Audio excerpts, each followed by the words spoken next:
Halo teman-teman, apa kabar? Ada saya lagi, Aryan Surya, sahabat kamu yang paling sering muncul di telinga kamu pastinya ya, yang gemar kali berdiskusi mengenai segala hal yang berhubungan dengan kehidupan. Saya bersyukur sekali lagi, terima kasih, dan terima kasih, karena sampai detik ini banyak sekali teman-teman di sahabat pagar kehidupan yang kehidupannya sudah mulai berubah ya, dengan adanya audio ataupun video yang saya bagikan kepada kamu kemarin. Nah, kalau misalnya kamu sudah subscribe, belakangan ini saya kerap kali memberikan sebuah materi yang berhubungan dengan perubahan hidup. Nah, sekarang saya akan memberikan kamu semacam diskusi lagi di telinga kamu pastinya mengenai sebuah hal yang berhubungan dengan perubahan hidup lagi, tapi perubahan hidup ini justru yang paling penting seandainya kamu mau mempraktekannya. Kamu penasaran? Tolong simak baik-baik ya. Ini penting sekali.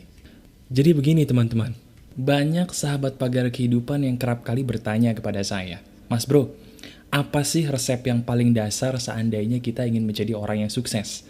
Ada nggak cara yang paling simple, yang mungkin belum pernah atau jarang sekali diajarkan orang-orang di luar sana, yang bisa membuat kita kalau mau mempraktekannya menjadi orang yang sukses, bukan hanya di dunia, tapi juga sukses di akhirat atau kehidupan sesudah mati?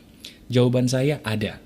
Wah serius, bener serius. Caranya ada dan cenderung gampang kok. Nah, cara inilah yang akan saya bagikan kepada kamu teman-teman. Cara yang kalau kamu mau mempraktekannya dengan izin Tuhan, kamu bisa langsung menjadi pribadi yang sukses dan pastinya memancing rejeki. Ingat, memancing rejeki. Jadi begini, kalau seandainya sekarang saya bertanya sama kamu teman-teman, pertanyaannya adalah sederhana banget. Pertanyaannya gini, apa yang menurut kamu merupakan harta yang paling berharga di dalam dunia ini? Sekali lagi, pertanyaannya apa sih yang menurut kamu harta yang paling berharga dalam dunia ini? Kalau saya tanya seperti ini, mungkin kebanyakan kamu jawabannya macam-macam ya. Ada juga yang mengatakan, oh harta yang paling berharga itu keluarga mas bro. Betul, seperti kata keluarga Cemara, harta yang paling berharga adalah keluarga. Tapi ada lagi yang lebih berharga daripada keluarga, apa? Oh harta yang paling berharga itu adalah kesehatan mas bro. Betul, tapi ada loh yang lebih berharga daripada kesehatan yang mungkin kamu tahu tapi jarang kamu pahami karena jarang dibahas oleh orang banyak. Harta yang paling berharga selain daripada keluarga dan juga kesehatan adalah ketenangan. Sekali lagi, ketenangan. Kamu nggak percaya? Oke. Kamu sadar nggak bahwa semua uang yang paling banyak kamu keluarkan dalam hidup ini, sebenarnya secara sadar maupun tidak sadar, itu kamu keluarkan untuk mencapai ketenangan loh. Kamu nggak percaya? Coba kita ingat-ingat lagi ya. Bagi kamu yang pernah jalan-jalan ke luar negeri, kamu rela mengeluarkan duit puluhan juta. Tujuannya apa sih? Karena kamu berpikir ketika kamu tamasya, kamu bisa mencapai ketenangan. Betul nggak? Benar kan? Nah, celakanya banyak juga orang yang salah paham akan sesuatu hal yang mereka pikir mereka cari, padahal bukan mereka cari. Contohnya gini, berapa banyak di antara kamu semua yang saat ini masih bekerja keras membanting tulang demi satu hal yang disebut dengan harta? Kamu acungkan tangan. Siapa di antara kamu yang sampai detik ini alasan terkuat kamu bekerja hanya untuk harta? Acungkan tangan kamu. Kalau kamu mengacungkan tangan kamu, kalau kamu berkata dalam hati, iya mas bro itu gua banget, selamat, kamu termasuk ke dalam orang yang paling salah paham di dalam menjalani hidup. Loh salah pahamnya di mana mas bro? Bukannya kita butuh duit? Kan kita hidup butuh duit, gimana sih? Nah jadi begini, kamu pikir yang paling kamu cari dalam hidup ini adalah kebahagiaan. Dan kamu pikir juga bahwa dengan harta banyak kamu bisa mencapai kebahagiaan. Nah, ketika kamu nanti mencapai harta yang banyak, ketika Tuhan mengizinkan kamu punya harta yang banyak, kamu ternyata merasa hampa. Hampanya gimana? Kok saya udah punya banyak harta, tapi kok ngerasanya kosong gitu ya? Kenapa ya? Jawabannya sederhana, karena yang kamu cari sesungguhnya bukan kebahagiaan, tapi yang kamu cari adalah ketenangan. Nah, kabar baiknya, Ketenangan itu tidak selamanya mahal, bahkan ketenangan bisa kamu capai saat ini juga. Nah oke mas bro, gue paham. Lantas apa hubungannya ketenangan dengan rahasia kesuksesan? Hubungannya emang di mana? Hubungannya jelas ada. Apa hubungannya? Kesuksesan itu bisa dicapai seandainya kamu tenang. Itu rahasianya. Atau bahasa gampangnya begini. Ketenangan adalah sumber dari kesuksesan sejati. Yang saya maksud adalah kesuksesan dalam segala hal ya. Kesuksesan karir, kesuksesan cinta, dan juga kesuksesan menyelesaikan masalah. Inilah sebabnya kenapa kalau kamu lagi mencari sesuatu gak ketemu-ketemu ya. Tapi begitu kamu udah lepas, kamu udah gak nyari, kok barang yang kemarin kamu cari ketemunya sekarang. Kenapa bisa begitu? Karena ketika kamu tenang, kamu akan mencapai keberhasilan lebih mudah. Itu rahasianya. Ketenangan adalah emas. Jadi prinsip dasar kesuksesan yang selalu saya pegang adalah capai dulu ketenangan jiwa, baru kamu akan mencapai kesuksesan. Nah pertanyaannya mas bro, oke, gue setuju dengan lu bahwa ketenangan adalah akar dari kesuksesan.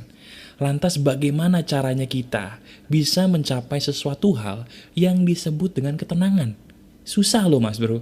Nah gini, saya ingin membagikan dasar ilmunya dulu nih, supaya kamu jadi paham betul ya. Dalam hidup ini ada 3 jenis kecerdasan. Tolong dengarkan baik-baik. Dalam hidup ini ada 3 jenis kecerdasan. Kecerdasan yang pertama disebut dengan IQ. Kalau saya mengatakan IQ, pasti banyak di antara kamu yang sudah tahu IQ itu apa. Betul, kecerdasan IQ adalah kecerdasan yang biasanya dimiliki oleh orang-orang yang pintar di sekolah. Pintar matematika, pintar fisika, pintar bahasa, pintar-pintar yang berhubungan dengan ilmu pengetahuan, itu disebut dengan IQ atau kecerdasan intelijensa. Nah, celakanya IQ itu memegang peranan paling kecil dalam kesuksesan seseorang. Ada kecerdasan yang lebih tinggi daripada IQ, ada kecerdasan yang lebih tinggi dari kecerdasan intelijensa yang disebut dengan kecerdasan emosi. Nah, kecerdasan emosi itu apa, Mas Bro? Kecerdasan emosi itu adalah kemampuan kamu mengendalikan emosi di dalam menjalani hidup sehari-hari. Dan sebuah penelitian membuktikan, teman-teman, bahwa kecerdasan emosi itu jauh lebih memegang peranan penting dalam kesuksesan seseorang dibandingkan IQ, dibandingkan kecerdasan otak. Itu fakta. Nah, celakanya lagi teman-teman, saat ini dunia Indonesia khususnya hanya berhenti sampai kecerdasan emosi atau EQ. Padahal ada satu kecerdasan yang selalu saya pelajari dari dulu dan selalu berhasil membuat saya jauh-jauh lebih cerdas dari hari ke hari kalau kita mau memahami dan mengasah kecerdasan yang satu ini. Kecerdasan apa itu mas bro? Kecerdasan itu adalah kecerdasan spiritual. Betul, kecerdasan spiritual.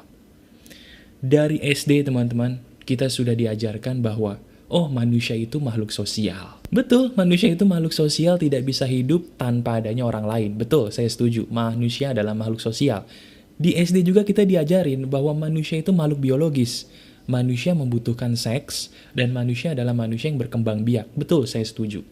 Tapi di SD, sayangnya kita tidak diajari bahwa manusia, selain makhluk sosial dan makhluk biologis, manusia juga makhluk spiritual. Makhluk spiritual yang mana punya kebutuhan spiritual yang harus selalu dipenuhi kalau orang itu mau bahagia. Itu rahasianya. Karena zaman sekarang kita lebih cenderung ke materialistis, ke materi, kebutuhan spiritual kita ini diabaikan. Itulah kenapa saat ini banyak orang yang udah kaya, udah populer, ujung-ujungnya stres, makin narkoba, bunuh diri. Kenapa? Karena mereka meninggalkan kebutuhan spiritual mereka. Nah, kebutuhan spiritual kita ini, teman-teman, jangan pernah diabaikan. Karena kecerdasan yang paling memegang kesuksesan seseorang adalah kecerdasan spiritual. Nah, oke mas bro, kecerdasan spiritual itu apa sih? Tolong jelasin deh, kecerdasan spiritual itu adalah kecerdasan yang terjadi di dalam ruh kamu, di dalam hati kamu, yang biasanya dimiliki ketika seseorang memiliki kualitas hati yang bersih. Contoh nyatanya adalah para wali songo zaman dulu yang membawa Islam masuk ke Indonesia. Rahasia terbesar dalam hidup ini adalah semakin kita memiliki kecerdasan spiritual yang tinggi, semakin kita bisa berkomunikasi dengan baik menggunakan spiritual kita kepada Tuhan, kita akan menjadi manusia yang menuju puncak lebih gampang dibandingkan sebelumnya. Begitu juga dengan para wali songo yang dulu membawa masuk Islam ke Indonesia. Karena kecerdasan spiritual mereka sangat tinggi, mereka memiliki karomah atau ilmu yang diberikan Tuhan itu sangat luar biasa tinggi. Ada di antara mereka yang bisa hilang, ada di antara mereka yang bisa terbang, bahkan banyak melakukan hal-hal ajaib yang menurut penalaran kita sebagai manusia modern kayaknya nggak mungkin. Orang-orang Indonesia pribumi zaman dulu itu pinter-pinter sekali karena mereka kecerdasan spiritualnya pun bagus. Celakanya, semakin kita maju ke zaman modern, semakin kita menuhankan materi, hilanglah kemampuan spiritual kita. Itu dasarnya kenapa banyak orang bodoh, karena mereka meninggalkan kecerdasan spiritual mereka.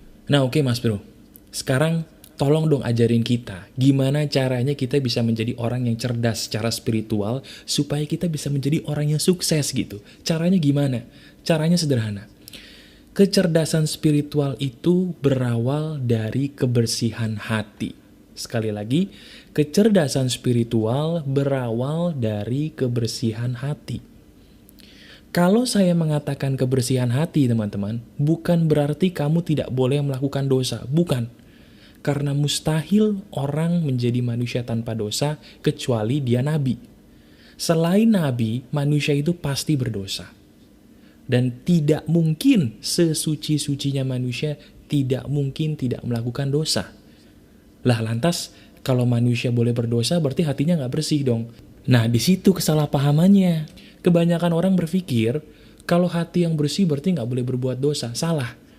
Yang benar adalah hati yang bersih itu adalah hati yang selalu rutin dibersihkan. Sekali lagi, hati yang bersih adalah hati yang selalu rutin dibersihkan. Sama seperti kamar mandi kamu. Sekarang kamu lihat kamar mandi kamu. Apakah kebersihan kamar mandi kamu itu bisa terjadi seandainya kamu tidak rutin membersihkannya? Nggak mungkin kan? Begitu juga dengan hati. Hati itu tidak akan mungkin bersih sendiri tanpa kamu secara sadar mau membersihkannya. Itu kuncinya. Nah, kalau kita bicara soal kotoran hati, teman-teman, selalu ada aja, percaya atau enggak, hal-hal di sekitar kita yang bisa membuat hati kita menjadi kotor gitu. Coba nih, kita sebagai cowok, hal apa yang paling sering membuat hati kita sebagai cowok kotor? Betul, perempuan yang salah. Bener nggak? Perempuan yang salah itu yang membuat kita sebagai cowok lebih cenderung gampang memiliki hati yang kotor.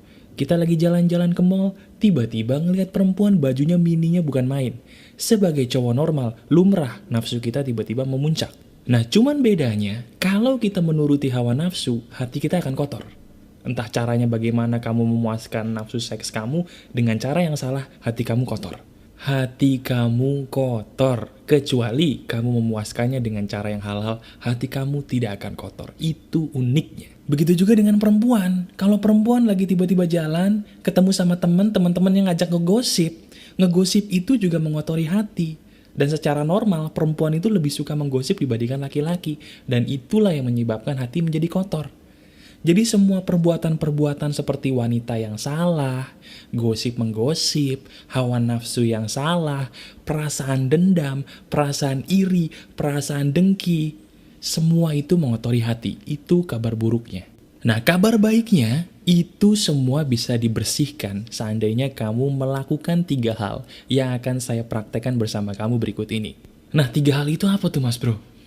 Hal itu adalah yang pertama, kamu perbanyak menyebut sifat Tuhan yang Maha Pengampun. Jadi karena saya seorang muslim, saya akan memberikan cara sebagai seorang muslim, bagaimana cara membersihkan hati.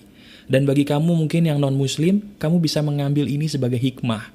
Bagaimana cara versi keyakinan kamu untuk mendekatkan diri dengan Tuhan. Intinya sama. Yang pertama, saya menyebutkan tadi perbanyaklah menyebut sifat Tuhan yang maha pengampun. Jadi kalau kita sebagai muslim teman-teman, sifat Tuhan itu ada berapa? Betul, 99. Dari semua sifat Tuhan itu ada beberapa sifat yang menunjukkan bahwa Tuhan yang maha kuasa ini adalah maha pengampun. Nah, kamu ketika sehabis sholat terutama, sebutlah nama Tuhan dengan sifatnya yang pengampun sebanyak mungkin, sekusyuk mungkin, sepelan mungkin. Sekali lagi, sebanyak mungkin, sekusyuk mungkin, sepelan mungkin. Saya contohin.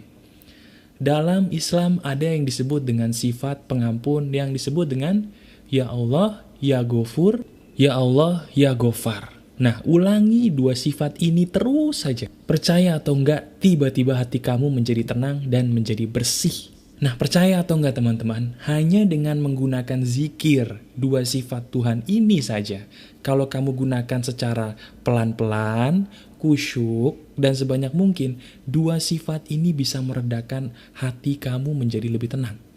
Loh, Mas Bro, emang apa hubungannya ketenangan dengan meminta ampun sama Tuhan? Emang ada hubungannya? Jawabannya ada. Kamu menjadi tidak tenang karena kamu sebenarnya banyak dosa.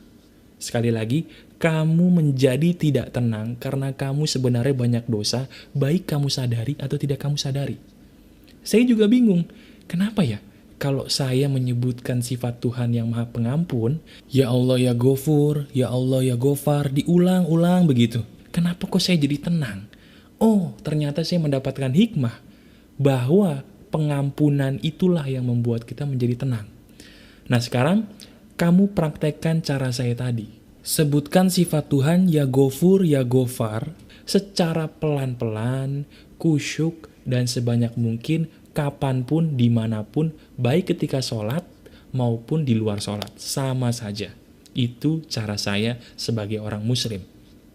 Nah, kalau kamu melakukan cara itu dengan benar, dengan pelan-pelan, sebanyak mungkin, dengan cara yang kusyuk gitu ya, rasanya hati itu kayak ada yang ngebersihin loh. Tiba-tiba hati kita yang tadinya kotor menjadi tenang, menjadi lega, sampai akhirnya kita jadi nggak ngerasa lagi tuh yang namanya gelisah. Percaya atau enggak kamu praktekin. Yang kedua, setelah kamu melakukan hal tadi, yang kedua yang membuat kamu menjadi tenang adalah perbanyaklah berbuat baik. Perbuatan baik itu membersihkan hati, teman-teman. Semua perbuatan baik, apapun yang kamu lakukan atas nama kebaikan, itu menenteramkan hati. Dan itu memberikan hati yang bersih. Berbuat baiknya apa Mas Bro? Semua yang saya ajarkan. Mulai dari bersedekah, mulai dari bersyukur, mulai dari berbakti kepada orang tua, dan yang paling penting, bisa juga kamu berbuat baik kepada musuh kamu. Benar, dengan cara mengampuni. Mengampuni termasuk perbuatan baik. Sudahkah kamu mengampuni musuh kamu? Kalau belum, bisa jadi itulah penyebab kamu tidak tenang. Yang terakhir, setelah dua hal tadi, yang paling sering saya lakukan adalah perbanyaklah meminta maaf. Meminta maafnya kepada Tuhan. Bukan kepada manusia dulu, kepada Tuhan dulu. Tadi kita pertama, menggunakan sifat Tuhan yang maha pengampun, kita zikir. Yang ketiga, kita minta ampun juga dong sama Tuhan. Minta ampunnya gini, Ya Tuhan, ampuni saya salah.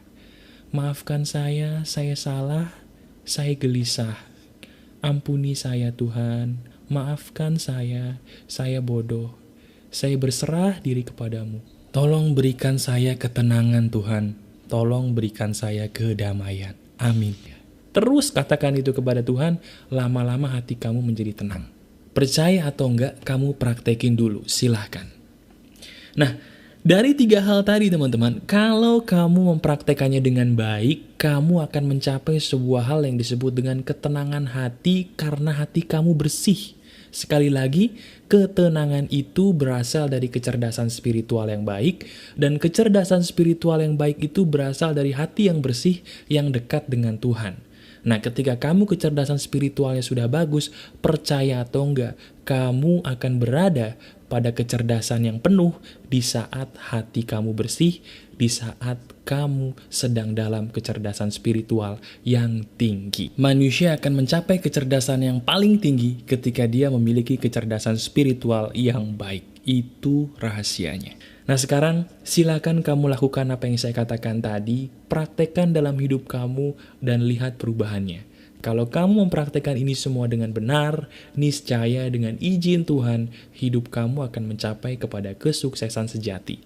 Karena ingat, kesuksesan itu berawal dari ketenangan, dan ketenangan berawal dari kecerdasan spiritual yang kamu penuhi. Penuhi kebutuhan spiritual kamu dengan selalu rajin membersihkan hati kamu setiap saat. Maka kamu akan mencapai keberhasilan yang paling sejati dalam hidup kamu. Praktekkan itu ya, dan kamu lihat hasilnya. Masih ada saya sahabat kamu Aryan Surya di sini. Keep spirit, keep sharing, and keep loving. Bye-bye.